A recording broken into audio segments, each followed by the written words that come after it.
السلام عليكم، يومكم جميل بإذن الله. أتمنى لكم كل الصحة والسعادة، اللهم آمين.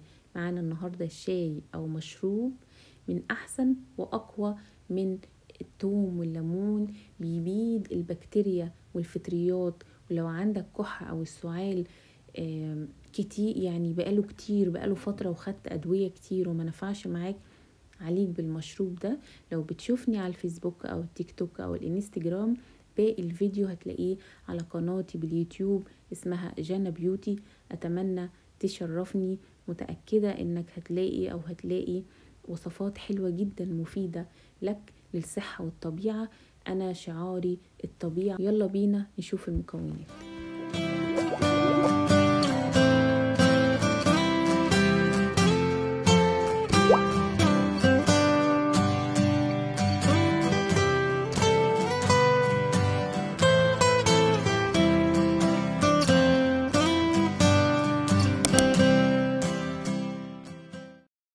مكوناتنا سهلة وبسيطة زي دايما متعودين معانا هنا القرنفل، ومعايا ليمونة واحدة بالشكل ده. القرنفل من الحاجات القوية جدا الربانية المضادة للجراثيم، بتقضي على الفطريات والجراثيم والبكتيريا، وبتساعد الجهاز التنفسي على يعني بتنقيه.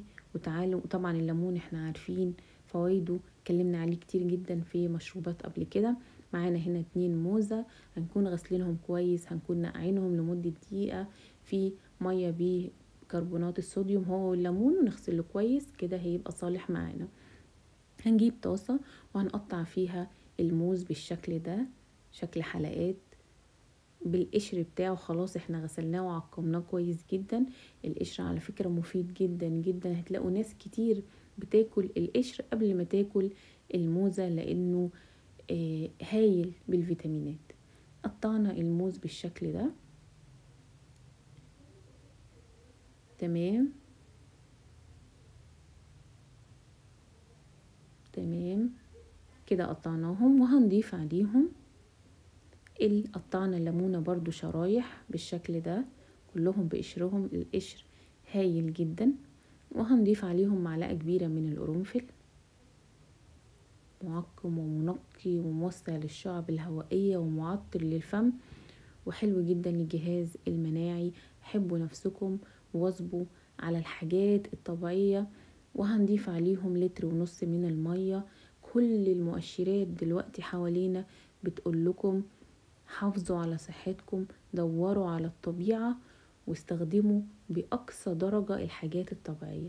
هنحطهم بقى على النار ونسيبهم يغلوا لمدة 20 دقيقة، بس نكون مغطينهم وموطيين، يعني مخليها نار متوسطة، وقلنا لحد مدة 20 دقيقة.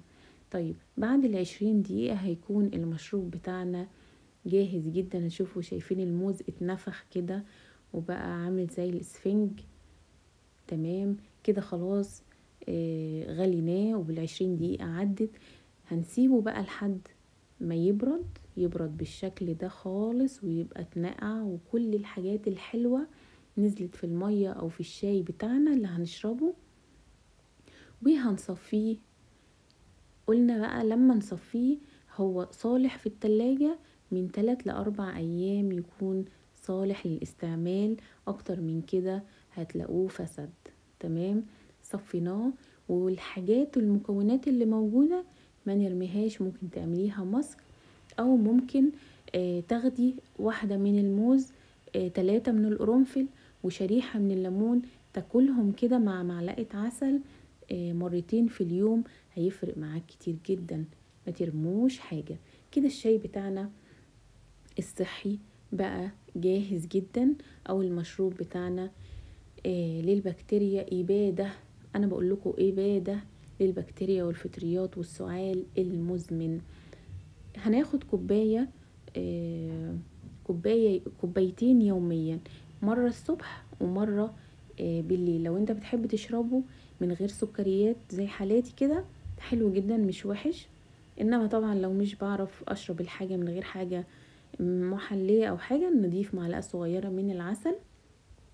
اتمنى الوصفة تكون عجبتكم، شاركوها مع حبايبكم وما تنسوش اللايك والشير، وشكرا ليكم.